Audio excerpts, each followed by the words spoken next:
In this tutorial, we will learn how to enable the line number feature on your VI editor. So first of all, just press on the escape key and then type set number.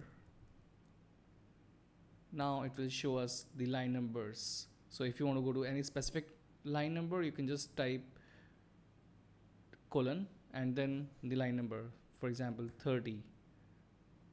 Now we are on the line number 30. Likewise 1, we are on the line number 1 now.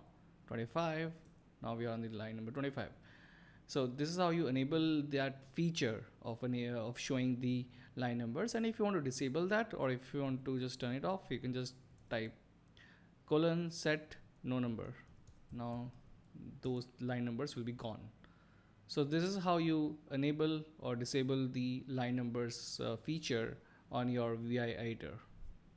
Thanks so much for watching this tutorial. If you liked it, please subscribe to our YouTube channel, and if you didn't, then leave a comment so that we can improve it further. Do watch these suggested tutorials to learn even more, and do let us know what you want to learn on Being Skilled.